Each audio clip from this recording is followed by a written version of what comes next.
team leader research and the results from surveying team leaders right across Australia. And to share that with us, please welcome Sarah Elmstrom. Welcome, Sarah. Thank you, James, and hi, everybody. Great to be here. Great to be talking about something I'm particularly passionate about, the role of the team leader. I think it's one of the most challenging and also rewarding roles in a contact centre, and possibly the whole organisation, but I am biased. Before we kick into it, though, a couple of questions people tend to ask. One is, you sit there and you wonder, where is that accent from? What's going on there? I'm from Denmark. I lived a long time in England. I spent a long time in South Africa, and now I'm here, and now I sound really old, because I am. But that's what it is. It's a wonderful cocktail and all those things. So I like to get that out up front, because then you can listen more to what I'm saying, rather than go, where is she from? And the other one is, I did used to live in Melbourne. I should have been prepared, but I didn't really dress for the weather. So am I cold? Freezing. But that's okay. I'm sure we'll warm up.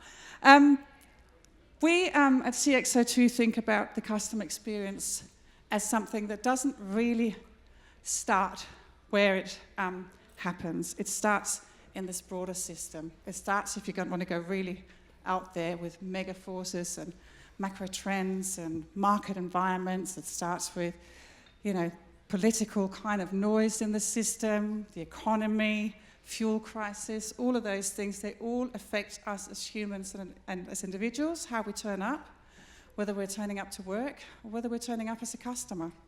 We call customers lots of different things, and we individually are customers with lots of different names. We're students, we're parents, we're shoppers, we're citizens, we're clients, we're members.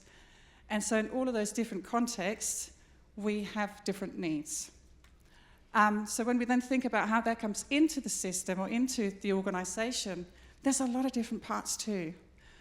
All organisations that I've come across, mostly, say they're customer-centric, but what does that really mean? It means the customer sits in the centre of the organisation, and everybody has a role to play. So everybody has a role to play in whether or not we're helping or we're hindering the experience. And that's a really important thing to kind of carry through. But anyway, let's talk about team leaders. So I think it's one of the most challenging and most rewarding roles, as I said. And the reason I think that is because it's really where all expectations kind of crash into each other. It's where they meet. You've got your people in the team who have different needs. We spoke about how people turn up, how we all turn up with different needs, and every day is different. You've got the needs of your customers, of course. They're really important too. And you've got the needs of the business and the asks of the business. Admin, targets, all of those aspects all kind of add up and all sit with the team leader. A team leader role is often the entry point, so it's where we learn. It's where we start to learn. So I was a team leader a long time ago. How many team leaders have we got in the room? Quite a few. And how many of you have been team leaders at some point in your career? Even more, heap. So you kind of get it. It's where we cut our teeth. It's where we learn what it's really like, not just looking at it and criticising what other people do, right? So a big part of the survey, we went out to team leaders, as James said, and we asked them lots of different questions. And there's some really, really interesting findings. We can't go through them all, but we'll go through the key ones today. The first one was, what are the most important things in your job, about your role? And we asked them to rank 13 different things. There's a lot more than 13 in the role, by the way. And just because some of them didn't make it to the top 3 or the top 5 doesn't mean they're not important. But in the top 3, the answer was really, really clear. The most important thing in a team leader's role, number 1, is coaching and development. The second one is leadership. And the third one is checking in with team members. So what stands out about that is that it's deeply, deeply human. And I was so pleased to see that, because A, I agree with it, so that's good. Tick, Sarah agrees. But B, we as humans are connection machines. Our brains are wired to connect with each other. They're wired that way thousands and thousands of years ago to survive. And they haven't really changed that much as we wish they had. So that's great. Deeply human role. I'm there to look after my team and lead a team. The second thing that stood out to me as I was reading through the results then was, well, how well are we setting up team leaders for success? And really the answer is not always that well. It's a difficult role, right? We're learning for the first time. Some of us have been team leaders for a long time potentially. But when you look at these 13, and these are the 13 things we were asked to rank, when you look at those, you can see a few things. First of all, where do I get to spend my time? Do I get to spend enough time? Are things getting in the road? Or is it about right? So what's really positive is that second one there, leadership. 86% feel like they get to spend around about the right time in leadership. It's a broad term. And broadly speaking, around 2/3, just over, also feel like they have enough time to coach and develop and to check in with team members. What that also means, though, that it's about 1/3 don't feel that way. So what gets in the way? In first place, unsurprisingly, meetings. Didn't surprise me. What did surprise me here was 53% said, that's about right. I spend about the right amount of time in meetings. That's fantastic. I don't know where you are, but I'd like your job. And the other things that do get in the road, or feel like they get in the road, I should say, are personnel issues and dealing with escalations and complaints. That's not surprising. It's a real part of the role. It's a reality. It's something we have to deal with. We know it's going to happen, but we can't plan for it because it just happens when it happens, and you have to deal with it. I started my career on the front line of customer service in, in hospitality, and then moved into contact centres. And starting in hospitality was a really good training ground because the customer's in front of you, you can't get away, again, you just have to deal with it. And that's a reality of a contact centre team leader role as well. So that sort of gets in the way. So then, what are the things that we're really, really confident in? And what are the things that we'd like some help with? If we know the role is deeply human, and broadly most of us feel like we've got enough time, we're spending about the right time on the right things, what then happens here is we're seeing that those top 3 priorities, the most important duties, we feel like we're getting to we feel really confident in those. That's really positive. Less than 10% on each of those would like some help with it. How good is that? The one thing that people call out for the most, is just over 1/3, is reporting data, reporting and analysis, apologies. Now, what we often see is when we go into organisations, is we see that it's not really that I don't know how to do it. I might not have been taught it, but I kind of get the numbers, but sometimes they're really hard to find.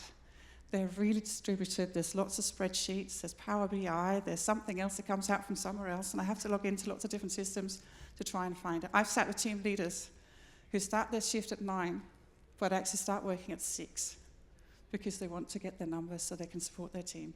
That's not sustainable. In other cases, it is. We haven't shown them. And we're going to talk about that a little bit more as well. How are we supporting the team leaders, and how are we supporting them to build those skills that they're asking for? And the final one there is dealing with remote working issues. So one of the most important things, one of the most important roles of a team leader is to really know your team so that not only you can develop them and support them and build really strong bonds, but also so when you know when something's not right, if you can see they're a bit off. And that can be really hard when we're dealing with someone who's remote, someone who's not in front of us. I was really lucky, I think.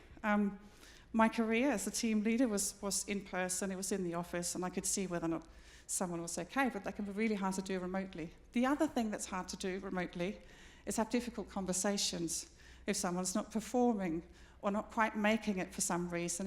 That is hard. So if we then know what the most important things about the role is, and it's deeply human, and if we know that there's some things that we'd like to get a bit better at, how are we supporting the teams to do better, get better? How are we setting them up for success? It's an entry-level role. It's the first time, probably, unless I was captain of the sports team or something like that. It's probably the first time I'm going to coach someone. So oftentimes, we do what we do best, and we teach people how we do things, rather than coach them to be the best that they can be. So we asked them, does your contact center have a structured and ongoing L&D program for leaders? And I was really quite shocked by the results. Yes, in 40% of the cases, so 2 and 5, thumbs up, it's good. 53% said nope. 7% said I'm not sure. So I think we can probably put that into the no category, because if you're not sure and you're a team leader, you're not sure if there is a structured development program, probably there isn't. So that's a lot. That's 60% entry level, deeply human, very responsible. Touch, there are billions of customer interactions in Australia a year. And the contact centre is a really important part of that, is the voice of the brand. So how are we not investing in the people who are leading the people who are talking to our customers? How regularly do you have team leader training to increase your skills as a team leader? Not very often. So 42% said ad hoc, rarely, or never. So that's a lot too. Now I'm going to assume, because all of you are in the room here, so the team leaders who are in the room, that that's not true for your organisation. Well done, congratulations. That's not everybody's reality. Only 1% get some form of weekly support or training, or development, I should say. So if you think back to the expectation of a team leader and their teams, that's weekly, right? Nadine spoke about how often you do QA and how often you give feedback and those sorts of things. How are we role modelling that for the team leaders in the room? Some good news, maybe a bit of a mixed bag. We've spoken a lot about AI this morning and what it's meant for self-service and what it's meant for automation. From a team leader perspective, what it's meant is, it's in some parts created more capacity for me to coach and lead my team. That's great. Another really great thing is, it's helped me find the things that I need to focus on more easily. One of the hardest things about being a coach is going, what's the most important thing to focus on? One of the things we see a lot with new leaders who are new to coaching is, I know all the things, and so I'm going to tell you all the things, and I'm going to tell you how to do it. And so now we've got 6 or 7 different things to focus on, and we all know in this room that that's not the most effective way to do it. But what is the most important thing? So it's really positive that AI is helping out with that. A watch out is, I need to develop some new skills. I don't really know how to interpret it. What does governance look like? What does oversight look like? How am I allowed to use this? What's ethically right? How are my team using it? What's the expectation? And if only 4 in 10 are getting development and 6 in 10 are not, we ran a webinar last year with 300 odd leaders on it, and we said, how often do you use AI? This is 6 months ago, right? So it's changed a lot since then. 85% said daily. And we said, how many of you have had formal training on it? Some formal training, in fact. 20%. So there's just a lot out there, and there's a lot of investment. And a team leader role is not just about developing AI skills, but it's about so much more, but it's a really important thing. And then a concern and something to take away, I think, is that's a big number there saying there's increased pressure on me to help my team face into the fears about what it means for me and my role. And that's a reality. Now, some organisations are doubling down and actually going, what can we do with this extra capacity? IKEA is a good example. There was a recent news article. They automated a whole heap of their processes, and the people, the capacity they freed up, they used to build a different revenue stream that's now worth something like €1 billion. So it's a lot. So there's different ways of thinking about it, but as someone sitting in a frontline team, that's not always how it feels. So what does that mean for me? And how do we help team leaders support those people who are having those thoughts? What then if it's such an important role, and it's challenging, and it's rewarding? One of the things I love about contact centres is there's so many stories and so many great people in them. And that's what we're seeing come through in terms of motivation as well. unsurprisingly, the most important things to team leaders is a supportive relationship with my manager. So people come for the job and they leave or they stay because of their manager, right? That's kind of a well-known fact-ish. And a supportive network of team leaders, of my peer team leaders. And then in third place, a competitive base salary.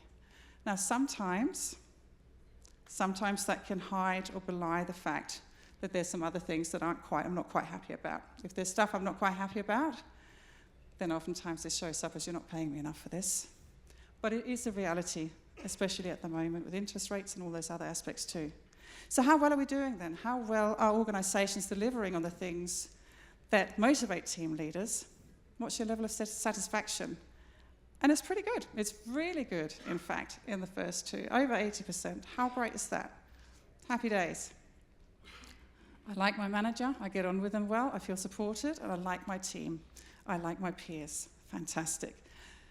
And competitive base salary is kind of somewhere on the fence for all the reasons that we just spoke about. So, how we can help at CXO2 is one of the things I found the most difficult running contact centres and running divisions was really getting heard. There's so many competing priorities. There's so much going on. There are lots of shiny toys, lots of technology, lots of competing pressures. How do we get heard as a contact centre? You know, Kevin said it earlier, it's a listening machine, it's a listening tool. So, and they are the voice of the brand. So how we can help is we can help you build that case for change because we've done it before. We've worked in organisations, we've run contact centres, we've run CX teams, and so we get it. So we're a bunch of hopefully really pragmatic and helpful people. We like to think we are, we like to try to be, and we can do a bit of a health check and build out a roadmap. And then what we do is we really like to stick around because the thing that's fun for us, because that's what we used to do in business, is help you deliver those results and really see it through and really get those benefits.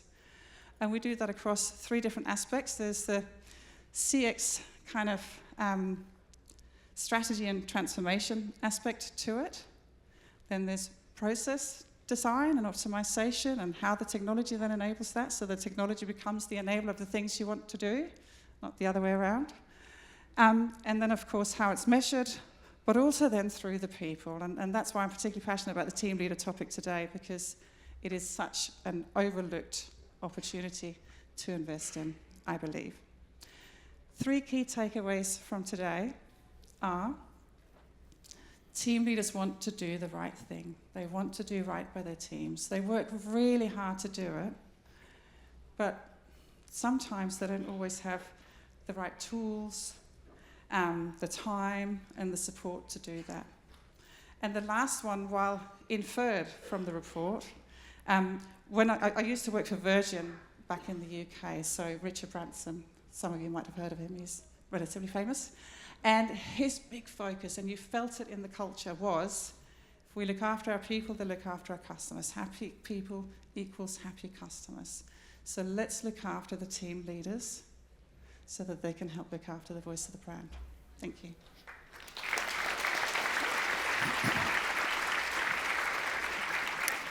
Thank you, Sarah. Plenty of questions. Regarding the L&D for team leaders, regarding L&D for team leaders, ongoing is great, but I feel a lot of businesses don't even have an onboarding catered to upskilling leaders and they rely on hand-me-downs from prior leaders. What can be done to enable leaders that are being onboarded? I don't know who put that question in, but couldn't agree more. Yeah, I think it's an entry-level role into leadership. So companies that do that really well will bring you on as a coach and show you how to coach really effectively, give you the tools.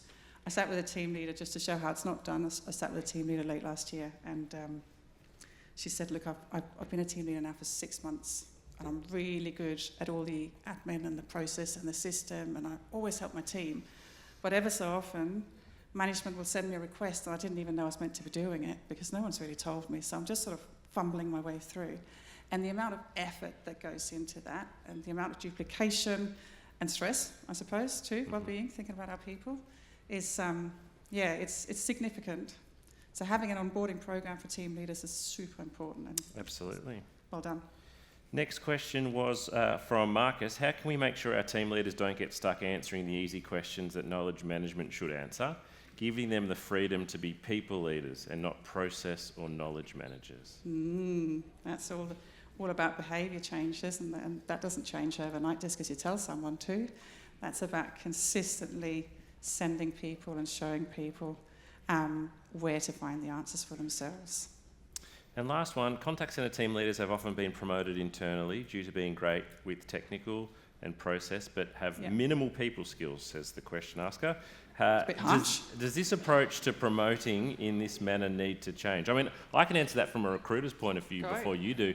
The skill set for being a people leader is very different from being a great customer service agent. So often what happens internally, and you would all see it, is the best agent is the next in line to become the team leader, but the skill sets are different. They are. I think this is going to be another one. So every event that we've done, I've said this is probably a politician's answer. I'm going to give you another one because I think the highly technical roles that are, I think law, legal, some financial services, they do require that kind of depth of product knowledge and qualification and that sort of stuff. But really, it is the human kind of leadership that's the most important thing. And so it's about recruiting for that, not just through tenure or through performance. It's really about looking for the right things, and that's work with your P&C department if that's not happening. Great. Ladies and gentlemen, please thank Sarah. Thank you. Yes, sir.